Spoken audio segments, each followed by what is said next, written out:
Maria, I want to come back to you and ask you about going back a bit to teaching methods, because one of the ways that Jeanette said it, we have to start thinking critically. We have to start thinking outside the box. Do you think that the education that you receive right now at HLSC, sorry, not HLSC, I almost fell, sorry, I'm advancing you, it allows you to think critically. And I want you to tell us a little more about the use of technology in schools. Do you get to use technology in schools? Can you take your iPad? Can you take your smartphone? If not, why not? How do you fix that? First of all, we're not allowed to bring electronic devices. Nothing. Nothing. Not an iPad. So, Okay. we're not. A watch? Okay. The most we can do is bring a laptop if given a pass by the teacher for the term. But other than that, no. If we have like notes or a project within the class, we have to do that outside of school time because we don't get to bring the equipment we need inside the classroom to finish it there and then so when we go home we could do homework or study for tests. No, we have to do it on our own time. So basically that's time wasted, but that's it. Okay, so what would you suggest? I mean, do you have any ideas from perhaps other jurisdictions in relation to what they do, teaching methods in other jurisdictions, and if other countries use technology at school? Yes. From my knowledge, I know that certain schools, they let the students bring iPads or laptops to school, and while the teacher is teaching, they will have their notes in front of them as well. So when the teacher is explaining, they could explain a PowerPoint, and instead of wasting time writing the PowerPoint on a paper, you have your notes there ready so the class can move quickly. So you don't have to waste any time writing down. The notes are already there for you. If you want to print it off so you can have a hard copy, that's okay, but you already have the notes. You don't have to waste time to go and write it down again. Waste the teacher's time and your learning time because you have to write it down. Some people think that, well, some people say that when you write down, you get to remember, but when you go home, you can write it down again if you want to, just for your knowledge. But in the classroom, it's time for you to be learned. If you waste time writing, and then you go home not understanding half the thing you write down, it don't make any sense. And what about teaching methods? Are we still using blackboards and chalk? Yes, yes, of course we are. Oh, We're using blackboard to talk. The teacher stands up and gives her lesson to you, and then you just sit down and you soak it all in. Yes, that's what it is. Some teachers, they have their own smartboard in their room, and that's for them. But they probably purchased it themselves to make their learning experience for their kids better. So that's how they do it. and do you have any suggestions? What do you think would be better ways to teach or to impart the knowledge that the teachers want you to have at the end of the class? I know of a school in England that they believe in spaced learning. This means that they take 9 minutes for a PowerPoint presentation, and after that 9 minutes, they go and do something like recreational. They either play a game, a board game, or they go and play basketball or soccer, just to get their mind off of the 8-minute presentation. So they say by doing this, your brain has time to soak in what you just learned. Instead of just banging it in, you get time to relax and think about what you just learned from the presentation. And they also believe in longer periods of class sessions. 1 hour for some students does not cut it because they learn differently. So they do like probably 2 hours or 3 hours of a class. During that time, you get a chance to talk to the teacher. If you don't understand something, you can go back how much times you want to, because then you have enough time to spend with your teacher. So instead of going home and then not doing anything, the teacher could teach you how much time they want to, because you have time to waste. You can ask how much questions you want to. And then but at the end of the day, you understand. That's the main thing, you understand, and if somebody asks you what you learned, you know exactly what you know, because you got time to understand.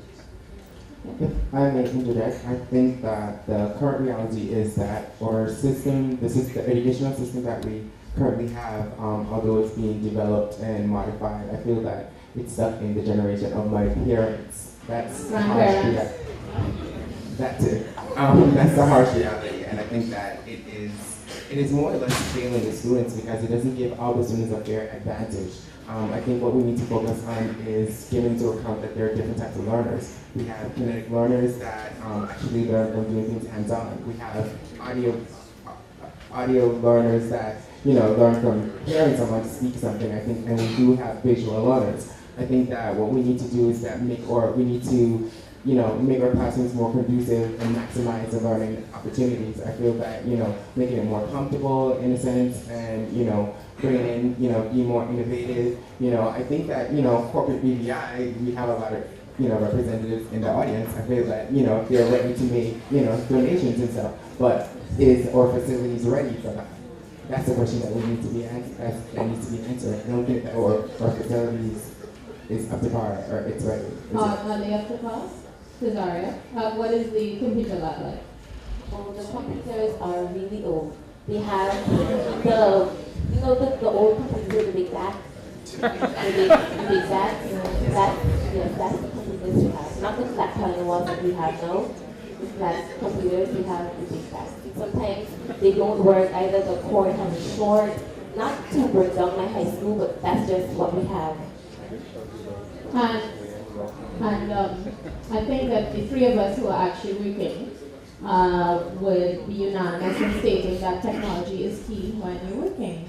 We spend 8 to 10 hours sitting in front of our computers every day. One of my shortcomings is I can't type. I can't type properly, but because I text so much, I've learned where the keys are, so I can maybe use 3 fingers and type. So we should be using technology more in schools. I'm not just, even if it's as simple as allowing students to bring their own devices, which is something that's happening now at workplaces. It's called, I can't remember, bring your own, and the technology IT department configures your device so you can use it at work. If that's what we need to do to ensure that we're using technology in school, then so be it. But we cannot have a situation where we're not technologically prepared. Because once you get out and you start working, if you're in corporate BVI, you have to use a computer, laptop, and perhaps even a BlackBerry if you're so lucky. I think that's a very good point because, we listen to it now and it sounds very trivial in terms of what's being said, but I think there also has to be a consideration of the paradigm that shifted. A few years ago, if you saw someone doing this in a setting like this, you figured they weren't paying attention, but in today's world, they could be sharing thoughts, it could be making notes, because rather than using pen and paper, there are all these devices that we have in place to do that. And much like Omonike said, I'm in the British Virgin Islands right now, but I guarantee I'm still connected to work. Okay? I'm still connected to my clients, and work continues because there's this technology in place to help us facilitate and do that. And technology not just in terms of laptop and computing, but all the other devices that make your jobs easier to use on a day-to-day basis, all of these new software enhancements that make work function. And yes, it's great and wonderful to learn science and math and technology. How do you apply that to a technological component in the real job? It's great to learn debits and credits. Can you use QuickBooks? Can you use OneSource? Can you do these things that the job environment is going to require you to do? So yes, it's great that you have a preliminary understanding. Yes, we definitely need someone going out to someone's trust company or accounting firm to know debits and credits and T accounts.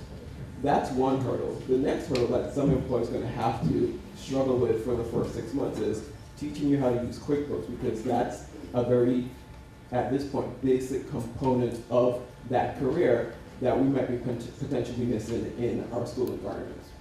And not just actually from the employment perspective, but in transition into other tertiary educational institutions. I feel that if you're not prepared at the secondary level and you're sort of getting prepared at the tertiary level that we have locally, they do a good job with integrating smart boards and stuff like that. I feel that when they transition to the university level, then they don't lag behind in terms of trying to keep up to students that are already in front of them.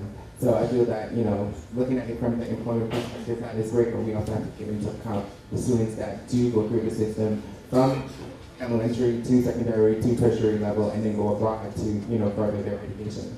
So, I mean, we do not ultimately want to put them at a disadvantage any way you put it. Jeanette, I have a question I wanted to ask Kesheem and Tavaria from an HR perspective. When you're coming to school in a couple of months and you know that your focus is science and you want to go into your education, and Kesheem, you were in the hospitality. How did you know that that was going to work for you, and did you have a plan B? And Tavaria, if in any event you decide, I'm not going to study medicine again, somewhere along that 8 years of study, I want to change. Do you have a plan B?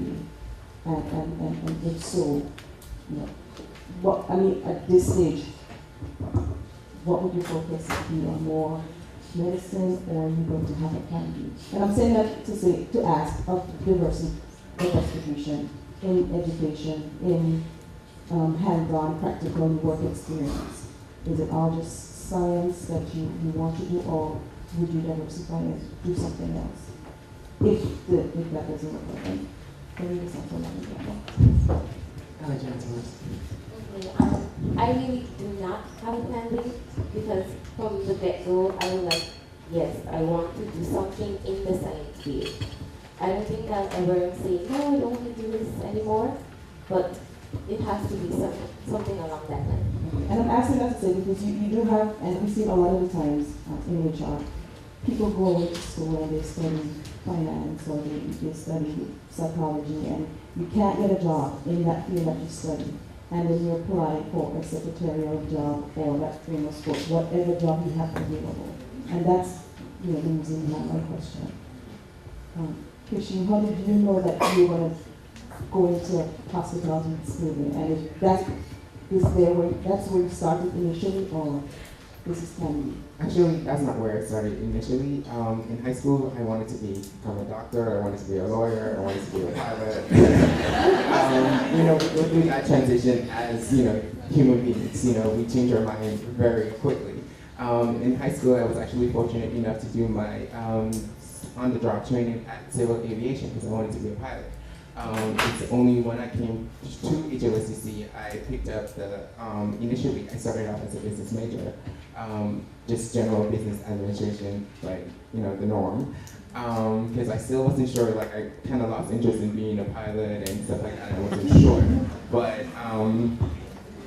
it wasn't until I actually got employed by Rosewood Lytics Bay, and that stemmed from the morals from my parents, actually, where they instilled in me that you have to work in order to get what you want. You have to put the hard work in. So, I was placed at Rosewood Lytics Bay, and it's just, the trend, just the rapport that I'll build with guests just so naturally, and, what we do, how we, our my level of service and stuff like that. I was more so, told that, well, you should consider hospitality, which was something that was not even on my atmosphere at all.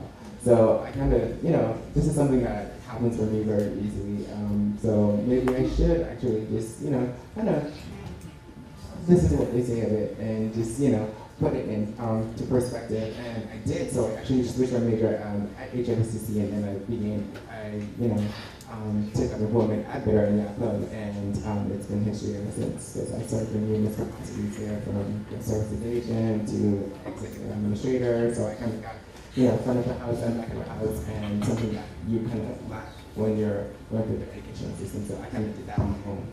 Before Cesaria responds to the question, do you think that the range of subjects that you were open to when you were at Regatta Flax and at HLSCC allowed you the opportunity to switch easily, or were you pigeonholed too early? Well, fortunately for me, the major that I was actually switching into, they actually have a program here locally. So they offer hotel management and food and beverage management, basically hospitality studies. So it was kind of easy for me. But it's unfortunate for other students that switched into other majors that, that is not offered here, where hence the fact that I believe that, our college and or, secondary educational level education system need to look at, diversifying, the options that they provide for students, because, it's like you kind of have to fit into this box. But if you're this big and you're trying to squeeze them into this box, it will not work. Only when they get to the tertiary, if they go abroad, then they're able to actually, segue into what they really want to do. But that puts them at a disadvantage because the time that they could have, branched out, which was locally, they're missing opportunities and stuff like that. So I feel that, for me, it kind of worked out, but that's not the case for everyone. I actually want to answer that question as well from two perspectives. So for me, ever since early high school, I was all about accounting. And to this day, that's my full-time job. I'm a senior associate at PricewaterhouseCoopers. To your question in terms of diversifying, I haven't strayed away from accounting, but I've definitely added tons of other things. I've added economics, leadership studies, policy and strategy thoughts. And so in terms of diversifying and being able to leverage these skill sets in a role, if I wanted to step out of accounting as a core career path, I think that I've done well enough for myself to be able to do that. In terms of students that go away and study, whatever they study and come back and find it difficult, my response to situations like that is, what was the plan, like you said, initially?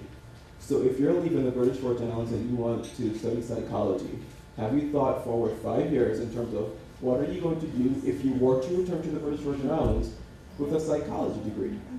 If you haven't answered that question, I'm going to be the first to tell you that that thought of a psychology degree is faulty and it's not fully developed.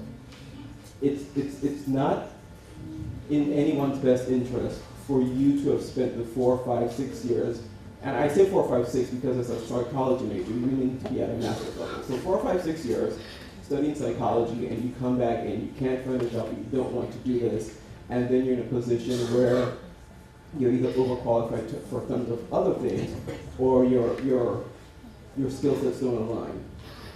So once again, it goes back to my very first point of you're not guaranteed anything because you're a British Virgin Island or you're from the BBI.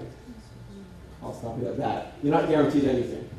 And so in everyone's individual pursuits and dreams and hopes and desires as it relates to what's good for me for education, what's good for me in terms of the economy, what's good for me in terms of my ability to operate and maneuver myself globally, beyond just saying I want to study this or I'm interested in that, how does it materialize into something that gets you paid?